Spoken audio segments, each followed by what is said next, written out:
Welcome to CEQUENS Chats, where we discuss all things tech, innovation, and industry leadership to help you stay ahead in the digital transformation journey and be part of a more meaningful world.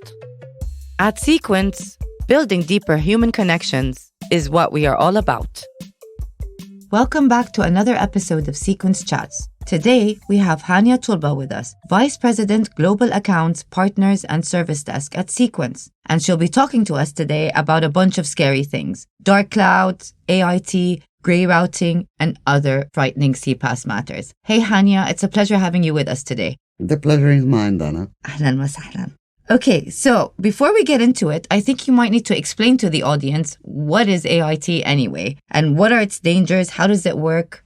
Okay, AIT is artificially inflated traffic. It's a new kind of fraud for A2P messaging that came up recently in the last couple of years to increase the revenues of either provider or an operator. But it's a fraud at the end.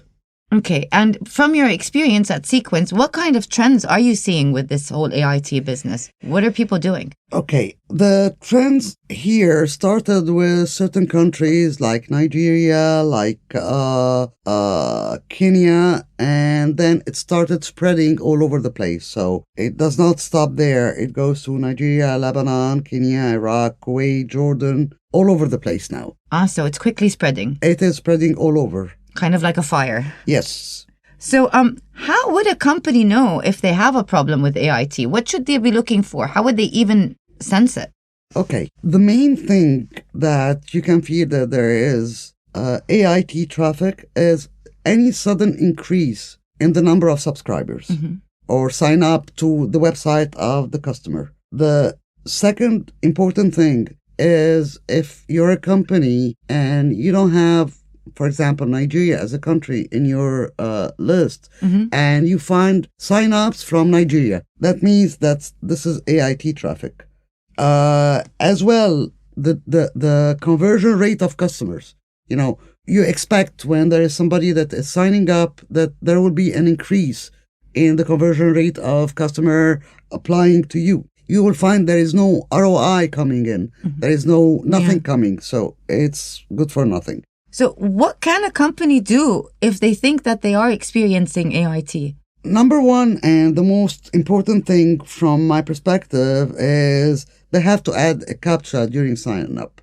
Because most of the time, AIT is done by bots. It's not done by a person sitting in front of a laptop. It's a bot doing that. So adding a CAPTCHA is a number one security measure that they can take. Increase the security of their website, that's number two, and monitor if there is any change that is sudden changes coming in the behavior of the users using the website. Those are the main things that they can do. Well, those are good tips.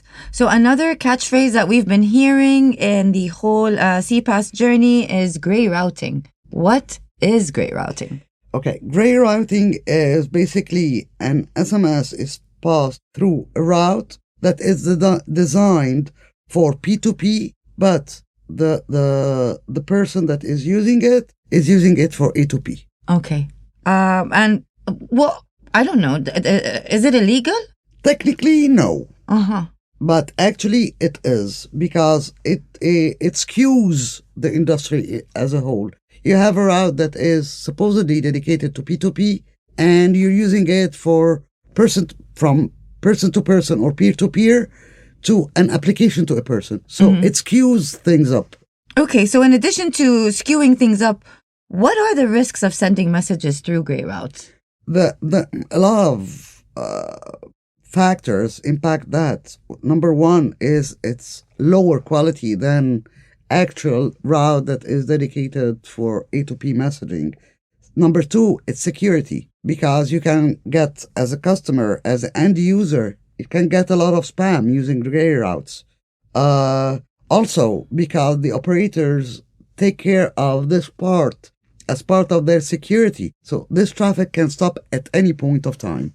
So is there anything that operators can do to prevent the use of grey routes? Using their own firewalls, It's a bit tricky because it changes every day. I mean, it pops up in different ways. But how so? Today, for example, I'm using this route via this SS7 provider. Tomorrow, I'm using another one. Okay. So at the end of the day, it's the way they track who's using their network and using the algorithm inside the text itself, the text message, not the senders, because the sender can be deceiving.